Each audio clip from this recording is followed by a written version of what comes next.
Now, businesses are holding their breath about what 2021 will bring. Many workers are still on furlough. The impact of vaccines is yet to be felt on infection numbers, and many firms are pushing back the dates when they're planning to reopen their offices, if they do at all. In her yearly predictions, global trend spotter Marian Salzman suggests some companies are reassessing whether working hours and the working week are, well, working for any of us. And she joins me now. Marian, very good morning to you. What would you say employers and employees have actually learned from the past year? Well, first of all, that even when we became disassociated with our physical space, our jobs continued, and most people who always thought in the back of their mind perhaps they could be remote have discovered that with certain cons, the remote life is working pretty well. What is changing is that your workday used to be 8 hours to get 8 hours of work sort of done. And I think we've discovered that we've spread those 8 hours out over 12. So I think there's new mores of how we plot our day. But I think overall people are pretty happy with what they're able to get done. They miss the social life of the office. You're absolutely right. I mean, there's a few things there. First, on hours, we were just talking with my last guest about a potential upheaval in terms of the fixed hours that people work. As you say, working remotely means that hours have actually crept up over the past year. You never leave the office when it's your home. No, I'm sitting right now on my home office, also known as my couch, the same place I bothered to eat dinner, sitting here last night. And you start to say, there's the boundaries of life are blurring. Home and work have become the same thing. Your computer is your office. It's where I watch my Amazon films. I mean, there's a lot of blurring, and I think, again, it's causing some disassociation for people, but there is an upside. I, for one, had been working remotely for almost 3 months. I went physically into an office yesterday, and then when I got home, I found myself needing to start doing all my work because I'd spent my time admittedly wearing a mask 10 feet away from other people I saw, but chatting the whole day. Yeah, sure. No, that social aspect, as you say. What are the ramifications? People have talked a lot in the last year about the ramifications for real estate, property, etc. What about the people side of this? Because it's really unclear whether this means more management and or less management and more trust. It probably means a different style of management, a lot more trust. But it also, for me, the biggest question is, what does it mean around culture?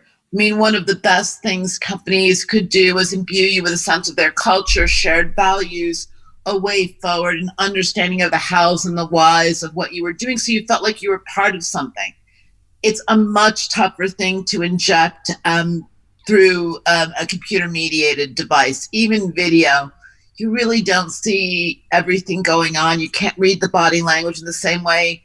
And I think that without being un-PC about it, the virtual hug isn't the same thing as you got when your sort of manager, shook your hand and congratulated you with a big beaming smile. So I think we're having to figure out how to motivate people differently. Sure. And I mean, I don't realise that we're talking about this from a business side of things, but there's also a political aspect here, isn't there? That you might potentially get a younger workforce potentially spilling out of these cities long before the time that they usually would in their lives into towns and rural areas, places that have historically been the power base for, in the US, the Republican Party, in the UK, the Conservative Party, could really mix things up. Absolutely. I think what you're seeing is people choosing a quality of life destination. They're choosing green spaces. They're choosing spaces where there is access to nature, where they feel more safe. It doesn't mean they don't want shops. I mean, I think right at the very top of the checklist is, I need to be able to get food, clothing, etc. But I do think it's going to lead to a real geographic redistribution. I know it's already started both in the US and in the UK, where people are saying, hang on, I can build a life work destination in a much smaller place at a more affordable cost, where I also can get access to the sea or the mountains. And they're doing it, and I don't think they're going to return to big cities with the same vigor as historically. It ties into one of your other predictions about a renewed focus on localism going forward from this year.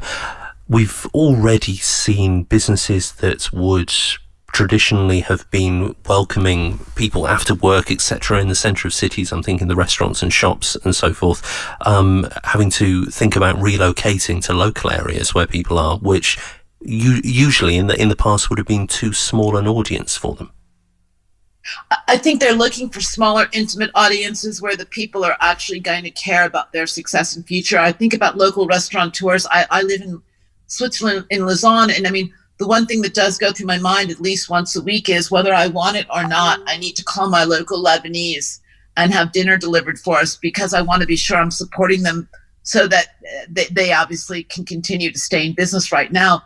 But also because it's a bit selfish on my part. I want them to be there next summer when I want to go sit out on their terrace and enjoy a dinner. Yeah, effectively it's an investment, isn't it? That's right. that you're making. Yeah. Finally, Marian, what's your prediction in terms of how are you feeling about the year? Usually when I speak to trend spotters at the start of the year, they tend to be optimistic. I think you're an optimistic breed of people. Is that the case at the moment? No, I do not feel a lot of optimism about the first 5 to 6 months of this year. I've actually psychologically, even for myself as a human, divided the year into 2 parts. First part of 2021, I think, is going to be adjustment. It's going to be hunkering down. It's going to be very self-protective. I think we may see an irrational optimism creep in the summer if we get to a place with enough herd immunity, enough people have been inoculated, people are starting to go back out. We've seen that in all of our cultures, Swiss, US, British. We did much better when it was warm outside, when we could be socially distanced, but still sort of seeing it and dealing with people. And I think that the second half of the year, I feel better about. I don't know if I see an economic rebound in the way we need in 2021. So I think there's a lot of emphasis already being placed on what is 2022 going to bring us.